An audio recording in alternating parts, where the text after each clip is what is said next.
Welcome, focus learners, to this full summary study. Today, we're jumping right into a really fascinating analysis of historical narratives. We're going to be asking a big question: is the history we've been taught about the Crusades and early Islamic expansion actually the full story? Now, before we dive in, I want to clearly state that our source channel for this study is Elijah Zielke, and a link is below in the description box so you can explore the original interview for yourself. Also, prayers for the Watchmen channels are very much appreciated.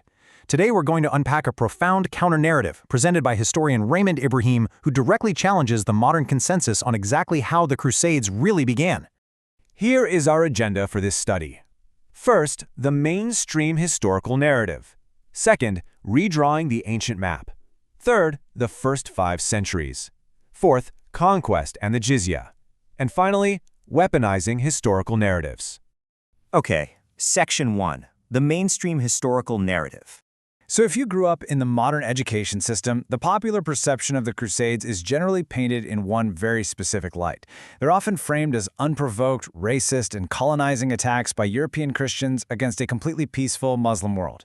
In the source material we're looking at today, this is described as an almost ubiquitous cultural assumption, something that completely shapes how modern society views these massive historical events. Georgetown University professor John Esposito actually captures this modern view perfectly. He says, quote, 5 centuries of peaceful coexistence elapsed before political events and an imperial papal power play led to centuries-long series of so-called holy wars that pitted Christendom against Islam and left an enduring legacy of misunderstanding. That exact quote serves as the baseline paradigm that historian Raymond Ibrahim aims to completely dismantle in our source interview. Moving on to Section 2, Redrawing the Ancient Map. Before we can even look at timelines and dates to test that 5 centuries of peaceful coexistence claim, the source argues we have to completely shift our geographical understanding of the ancient world. You see, the modern assumption is that early Christianity was primarily a European phenomenon. But, according to Ibrahim, the historical reality is drastically different. In the 7th century, Europe was actually the secondary, lesser part of Christendom. The absolute heart of the Christian world was deeply anchored in places like North Africa, Egypt, Greater Syria, and Asia Minor, which is modern-day Turkey. To put that into perspective, the source material notes the sheer historical shock a lot of people experience when they realize that all 7 churches mentioned in the biblical book of Revelation are located in modern-day Turkey, not anywhere in Europe. And because of this, when early Islamic expansion began, the historian claims it didn't just push into empty, uninhabited deserts. It rapidly conquered and swallowed up a staggering 2/3 of the older, richer, and significantly more sophisticated Christian world. We're talking about a cataclysmic shift in global power here, overtaking incredibly developed Hellenistic and Latin-speaking regions that had been firmly established for centuries. Which brings us to Section 3, the first 5 centuries. We're now going to break down those specific 5 centuries that Professor Esposito referred to as an era of peaceful coexistence. The source material directly challenges this idea, describing it instead as a period of relentless, non-stop conquest. Let's look at the timeline. 622 AD marks the official dawn of Islam, followed by the death of Muhammad in 632 AD.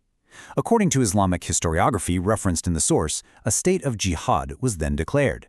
What followed was arguably one of the most rapid military expansions in human history. Expanding forces conquered the Middle East and swept steadily across North Africa. By 711 AD, they had crossed the Strait of Gibraltar and completely conquered Spain. And the expansion continued relentlessly until 732 AD, when they were finally halted fighting the Battle of Tours, right in the middle of France.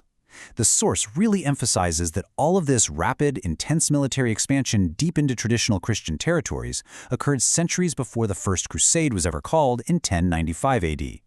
For Ibrahim, this timeline completely shatters the modern illusion of unprovoked crusader attacks following centuries of absolute peace.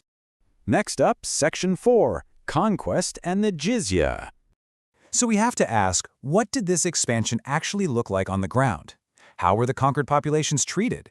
The source dives deeply into the mechanics of this conquest, drawing strictly from Islamic historical texts to explain the reality of life under this new rule.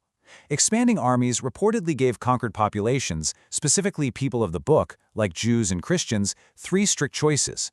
Choice 1, convert to Islam and become an equal citizen within the new society. Choice 2, maintain your original religion but pay the jizya and live in tribute. Or Choice 3, refuse the first 2 options and fight to the death. The historian notes that this stark ultimatum placed an immense psychological and physical weight on the conquered populations. It made maintaining one's original faith incredibly difficult, framing the environment not as a state of religious equality, but as a rigid, institutionalized system of dominance. Now, about that second choice. It's often translated in modern textbooks simply as a poll tax. But Ibrahim argues that this translation is far too euphemistic and completely ignores the historical reality. Based on his study of the original texts, he asserts that the jizya was a tribute fundamentally connected to the concept of substitution.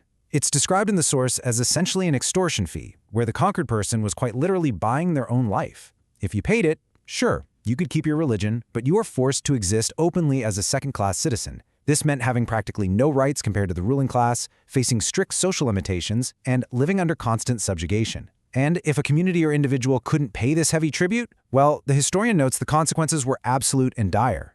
The source also delves into highly sensitive historical claims regarding the slave trade during this era.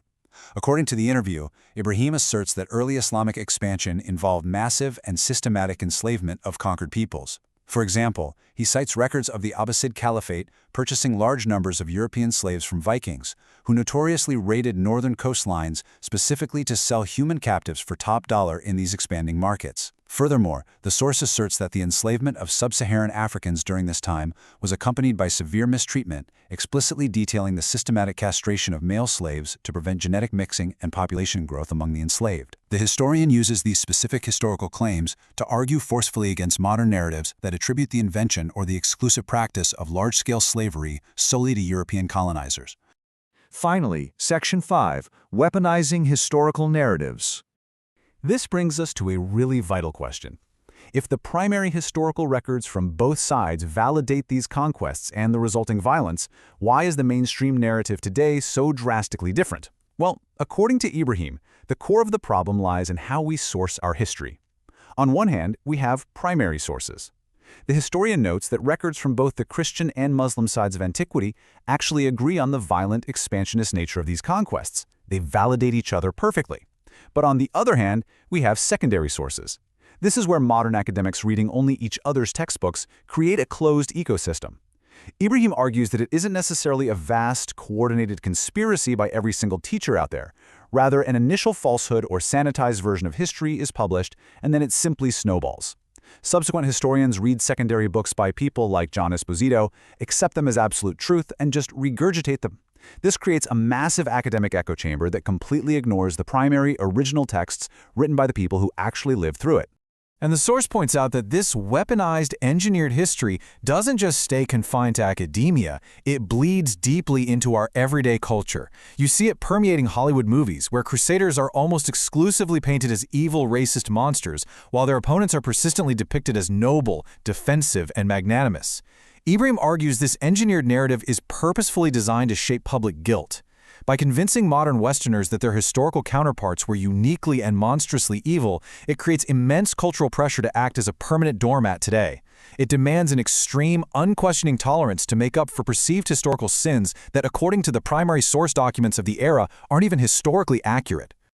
So, it all leaves us asking, how much of our accepted history is merely an echo chamber? Are we just blindly accepting the snowball effect of secondary sources, or are we actually willing to dig into the primary records and find the truth for ourselves? It's a powerful reminder that history ultimately belongs to those willing to actually read it. Thank you so much for joining me for this study, and keep seeking the truth.